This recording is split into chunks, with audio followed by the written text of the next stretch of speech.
Good morning, Maranatha. I'm Velda Ford, and we are having a COVID conversation the first Sunday of October 2020.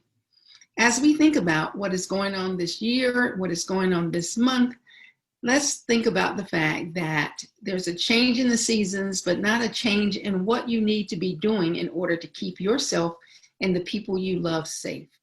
COVID-19 is still here, and it has affected people at the highest level.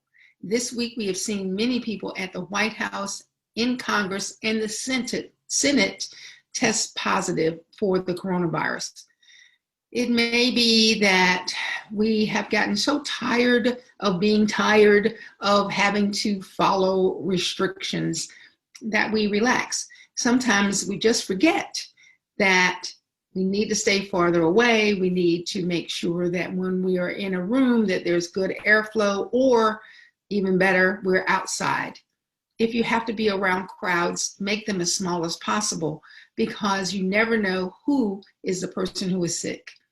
What may have happened this week is that we know that 40 to 50% of people who have the coronavirus and may be in the process of being infectious do not yet have symptoms. This is kind of a hallmark of viruses. You may pass it along before you even know that you have it. There's no such thing as just looking at someone and knowing that they have the coronavirus. You may, once they have symptoms, look at them and think, wow, they look like they're sick. They look like they have a fever. They obviously have a fever. They're tired, coughing, or have other things going on. But before that time, from 2 to 14 days, you might be in a situation where you have the virus, but are not yet feeling sick from the virus. And that is the most dangerous time. There's a difference between isolation and quarantine. Once you know you are infected, then you should isolate yourself. That is, remove yourself from anyone else who does not have the virus. Make sure that people who are involved with you are taking every precaution as if they were a healthcare worker. So they're wearing a mask, glove, they're being very careful with how they handle your food, any bodily fluids.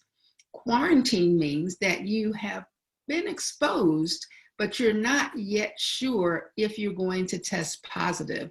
So if you've been around someone who has the virus, maybe you were not within a 3 feet bubble and you're just talking to them all the time. Maybe you're in the same room with them, but you know that there was a positive case somewhere you were, or with some people you were around. You should quarantine yourself. When you're quarantining, you are preparing to get tested, and then you wait to see what the results are.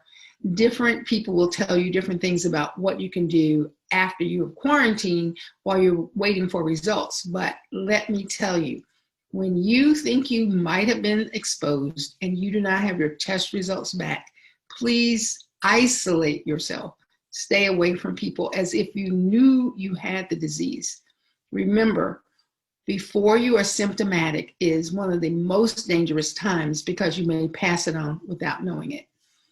If you do know you have the coronavirus, or if you're suspicious that you do, take care of yourself, decrease your stress, get good rest, eat plenty of good, well-balanced food, and stay away from the drama as much as possible. You never know how much stress is doing to you. Remember that we are indeed our brothers and our sisters' keepers. It is up to us to treat people the way we want to be treated. And I believe strongly that if we will be very serious about this coronavirus, we can tackle it. Many other countries have done so.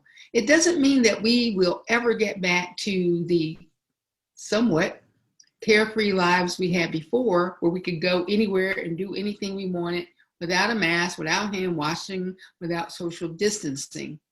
But I can tell you that we can live in such a way that a mask is considered a minor inconvenience, that standing apart is something that's just what we get to know to do, and that we wash our hands, as we should have been doing all along, even more often and for at least 20 seconds.